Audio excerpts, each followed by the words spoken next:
बच्चों, आज के इस संस्कृत के वीडियो में आज हम लोग पाठ 12 की पुनरावृत्ति करेंगे। इसके अंतर्गत कठिन शब्दों का अर्थ और व्याकरण से संबंधित शब्दों के बारे में बताना और पाठ की व्याख्या की जाएगी। इसमें हम लोग सबसे पहले अनुच्छेद जो लिखा हुआ है एक यहाँ पर प्रस्तावना में उसे पढ़ेंगे। उसके बाद फिर ये पाठ संवाद के रूप में लिखा गया है, तो संवाद के रूप में इसे एक एक वाक्य का अर्थ बताया जाएगा। तो शुरू करते हैं पाठ 12। कह रक्षति कह रक्षिता। जैसा कि पाठ का नाम है, कौन रक्षा करता है और कौन रक्षित है।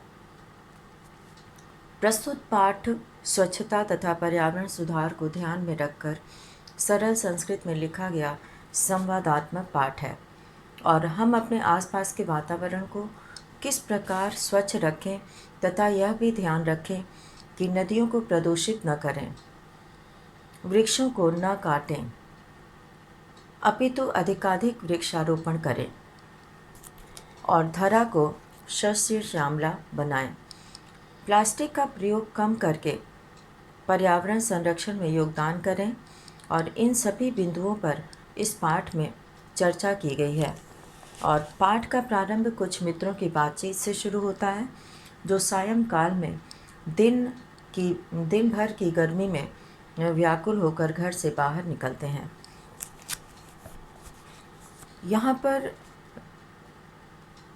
इस पाठ की शुरुआत की गई है। दृश्य है कि ग्रीष्म ऋतु में सायंकाले शाम के समय विद्युत भावे बिजली के अभाव में बिजली के न होने पर विद्युत भावे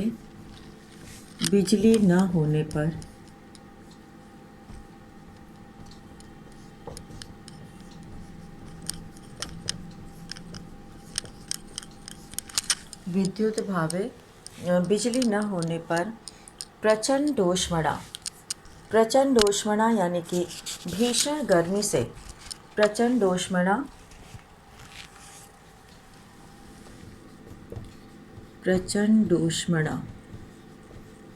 इसमें दो पद है, प्रचंड और उष्मणा, यानी कि भीषण गर्मी से, बहुत अधिक गर्मी से।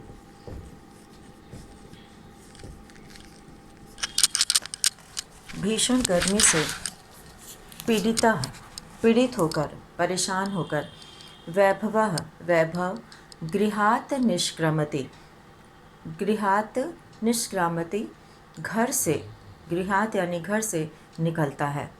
वैभव, अब वैभव कहता है कि अरे परमिंदर, अपि त्वमपि विद्युत भावेन पीड़ितः बहिरागतः। हे परमिंदर, तुम भी, क्या तुम भी विद्युत भावेन गर्मी के अभाव से पीड़ित होकर बहिरागतः बाहर आ गए हो।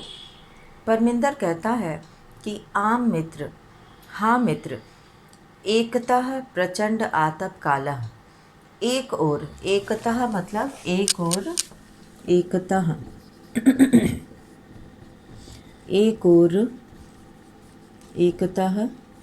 एक ओर प्रचंड आतप कालः भीषण गर्मी का समय, अन्यतश्च, यहाँ पे अन्यतः दूसरी ओर, एकतः एक ओर, अन्यतः दूसरी ओर,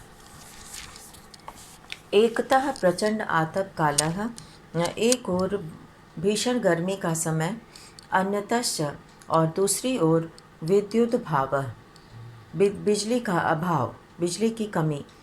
परम बहिरागत्यापि पश्यामि, परम मतलब परंतु, बहिरागत्यापि बाहर आकर भी, बहिः आगत्यापि, यहाँ पर दो पद है, बहिः आगत्यापि, बाहर आकर भी, यहाँ पे विसर्ग जो है वो र हो जाता है। बहिरागत्यापि, बाहर आकर भी, पश्यामि देखता हूँ, यथ मतलब कि वायु वेगः तो सर्वथा अवरुद्धः। वायु वेग सर्वथा अवरुद्धः पूरी तरह से रुका हुआ है। वायु की गति पूरी तरह से रुकी हुई है। परमिंदर कहता है कि वायु की गति भी पूरी तरह से सर्वथा अवरुद्ध है। सर्वथा अवरुद्ध है, पूरी तरह से रुक गई है। यहाँ पे पूरी तरह से रुक गई है, यानी कि कहने का भाव ये है कि हवा बिल्कुल भी नहीं चल रही है और बाहर आकर भी हवा जो है बिल्कुल नहीं मिल रही है। सत्यमेवोक्तम, सत्य ही कहा गया है कि प्राणिति पवनेन जगत सकलम, प्राणिति पवनेन जगत सकलम, सृष्टि निखिला चैतन्यमयी, क्षणमपि न जीव्यते अनेन विना, सर्वातिशायी मूल्यः पवनः। वो कहते हैं, परमिंदर कहता है कि एक ओर तो भयानक गर्मी है और दूसरी ओर बिजली की कमी है, और बाहर आकर भी देखता हूँ कि वायु की गति, वायु का वेग बिल्कुल रुका हुआ है। और इसमें इस श्लोक में कहा गया है कि प्राणिति पवनेन जगत सकलम, यानी कि वायु से ही सारा संसार हवा से जो है सांस ले रहा है। प्राणिति यानी कि प्राणवान हो रहा है, सांस ले रहा है, और सारी दुनिया हवा से ही जो है चैतन्यमयी, चेतनामयी बनी हुई है, और इसके बिना क्षण भर भी नहीं जिया जा सकता। न जीव्यते अनेन विना क्षणमपि, सर्वातिशायी मूल्यः पवनः, और हवा सबसे अधिक मूल्यवान, महंगी है, यानी कि सबसे अधिक मूल्यवान है। और अब विनय कहता है कि अरे मित्र, शरीरात न केवलम, शरीर से न केवल श्वेत बिंदवः अपितु श्वेत धारा इव प्रस्रवन्ति, शरीर से न केवल पसीने की बूंदें बल्कि पसीने की धारा बह रही है। प्रस्रवन्ति, प्रस्रवन्ति का अर्थ है बह रही है।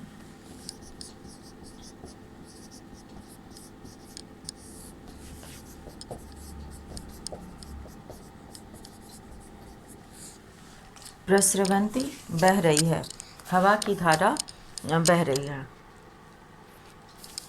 स्मृति पथम आयाति शुक्ल महोदयैः रचितः श्लोकः, और शुक्ल महोदय का रचा हुआ, लिखा हुआ श्लोक जो है वो मुझे याद आ रहा है। तो वो कहते हैं, विनय कहता है कि तप्तैः वाताघातैः लोकान नभसि मेघाः आरक्षि विभाग जना इव समय नैव दृश्यन्ते। आरक्षी विभाग के समान, आरक्षी विभाग यहाँ पर कहा गया है पुलिस विभाग के लोग। तो वो कहता है कि अरे मित्र, शरीर से न केवल पसीने की बूंदें बल्कि पसीने की धारा बह रही है, और शुक्ल महोदय जी का लिखा हुआ यह श्लोक याद आ रहा है कि तपते हुए, यहाँ पर तपते हुए वायु के प्रहार से, तप्तैः, तपे हुए, तप्तैः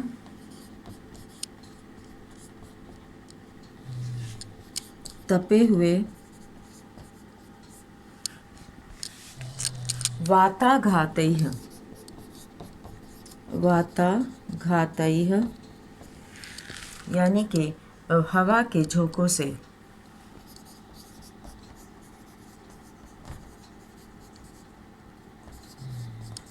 हवा के झोंकों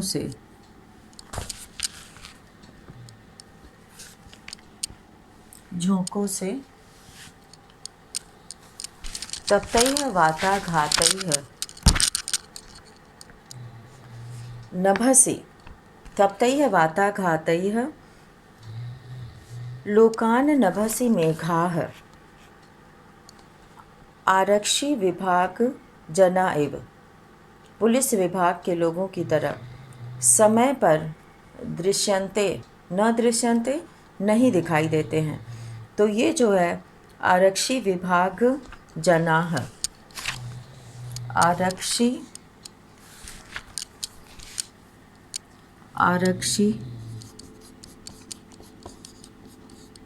विभाग जनाः, आरक्षी विभाग जनाः, पुलिस विभाग के लोगों की तरह, पुलिस विभाग के लोगों की तरह, पुलिस विभाग के लोगों के समान ये जो है समय से नहीं दिखाई देते हैं। ये जो है समय से नहीं दिखाई देते हैं। तो पुलिस विभाग के लोगों की तरह तप्तैः वाताघातैः अवितुं लोकान् नभसि मेघाः। तपे हुए हवा के झोंकों से जो परेशान लोग हैं वो आकाश में उनको बादल वैसे ही नहीं दिखाई देते हैं जैसे कि पुलिस विभाग के लोगों की तरह, जिस तरह से वो लोग समय पर नहीं दिखाई देते हैं वैसे ही ये बादल समय पर नहीं दिखाई देते हैं। अब आगे यहाँ पर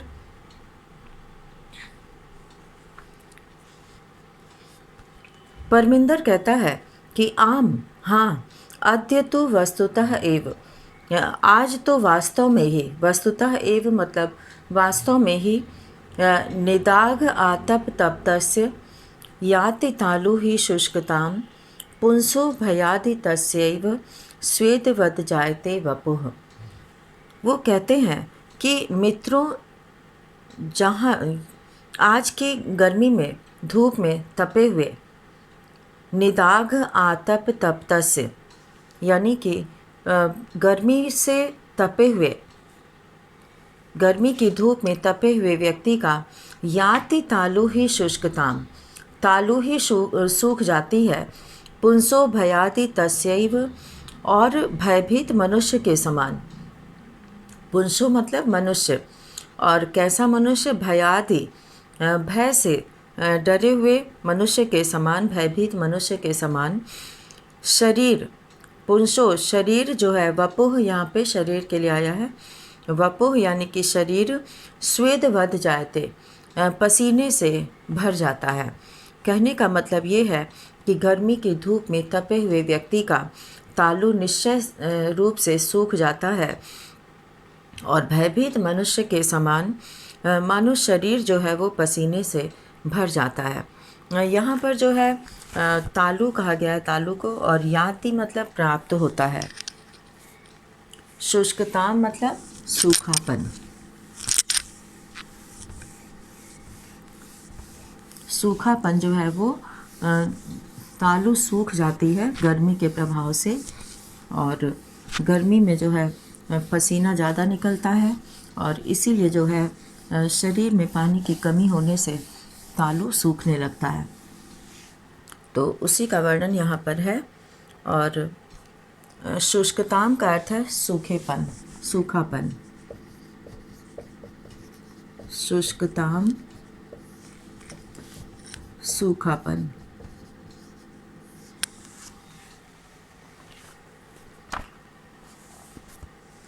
और इस तरह से वो कहते हैं, परमिंदर कहता है कि आज तो एक गर्मी की धूप में तपे हुए मनुष्य का तालु सूख जाता है निश्चित रूप से, और भयभीत मनुष्य के समान वो जो है उसका शरीर पूरी तरह से पसीने से भर जाता है। जोसेफ कहता है कि मित्राणि यत्र तत्र बहुभूमिक भवनानां भूमिगत मार्गाणां विशेषतः मेट्रो मार्गाणां उपरि गमि सेतूनां मार्गेत्यादीनां निर्माणाय वृक्षाः कर्तयन्ते।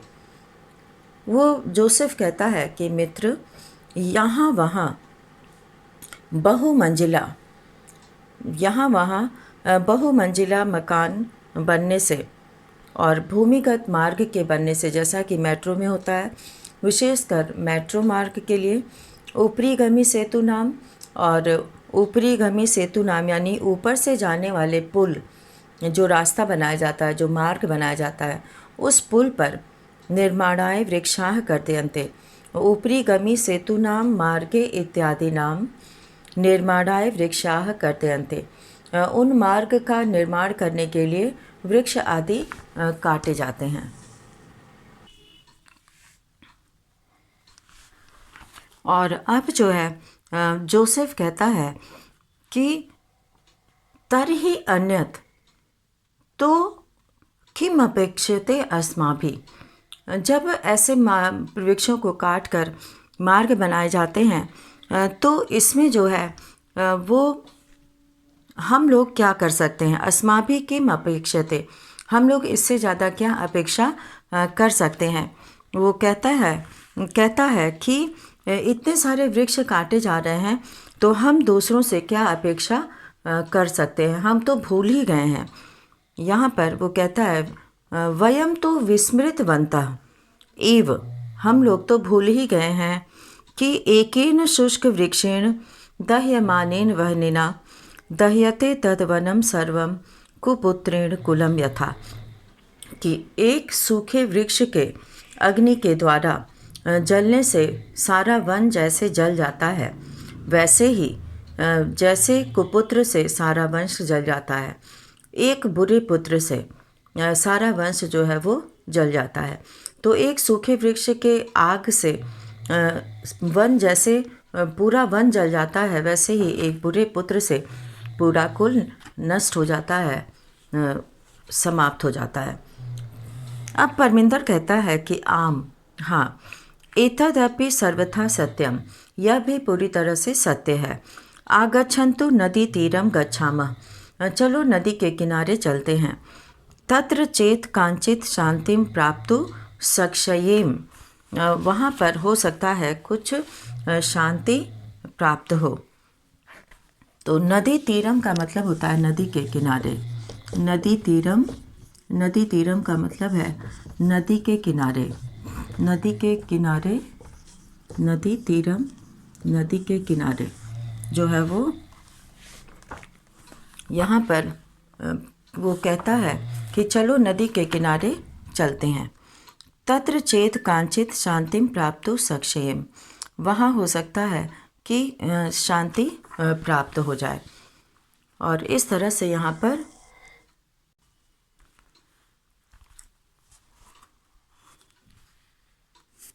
और अब जो है जोसेफ कहता है कि इससे पहले नदी तीरम गंतु कामाः बालाः यत्र तत्र, नदी तीरम गंतु बालाः यत्र तत्र अवकर भांडारम दृष्ट्वा वार्तालापम कुर्वन्ति। और नदी के किनारे सभी बच्चे यहाँ वहाँ कूड़े को देखकर बातचीत करते हैं। जोसेफ कहता है कि पश्यन्तु मित्राणि यत्र तत्र प्लास्टिक स्यूतानि अन्यत् चावकरम प्रक्षिप्तम अस्ति। यहाँ पर देखो मित्र, यहाँ वहाँ प्लास्टिक की थैलियाँ जो है, प्लास्टिक के लिफाफे और अवकरम, अवकर कहते हैं कूड़े को, अवकर कहा जाता है कूड़े को यहाँ वहाँ फेंके पड़े हुए हैं। और कथ्यते, कहा जाता है कि स्वच्छता स्वास्थ्यकरी परम वयम तो शिक्षिताः अपि अशिक्षिताः इव आचरामः अनेन प्रकारेण। वो कहता है कि देखो मित्र, यहाँ पर प्लास्टिक की थैलियाँ और दूसरे कूड़े अन्यत च अवकरम, और दूसरे कूड़े प्रक्षिप्तम अस्ति, फेंके हुए हैं। कथ्यते यत्, कहा जाता है कि स्वच्छता जो है वो साफ सफाई जो है स्वास्थ्य को बढ़ाने वाला होता है, लेकिन सब शिक्षित भी अशिक्षित की तरह व्यवहार करते हैं। आचरामः मतलब व्यवहार करते हैं। और फिर वैभव कहता है कि गृहाणि तो अस्माभिः नित्यम स्वच्छानि क्रियन्ते। घर तो हम लोग रोज साफ करते हैं कि परंतु किमर्थम स्वपर्यावरणस्य स्वच्छतां प्रति ध्यानं न दीयते। फिर किस लिए स्वच्छता के प्रति हम लोग ध्यान नहीं देते हैं। विनयः पश्य पश्य, देखो देखो, उपरितः इदानीमपि अवकरः मार्गे क्षिप्यते। ऊपर अब भी मार्ग में जो है कूड़ा फेंका जा रहा है। तो इस तरह से आज के इस वीडियो में हम लोग इतना ही पढ़ेंगे। इसका शेष भाग हम लोग अगले वीडियो में पूरा करेंगे। धन्यवाद।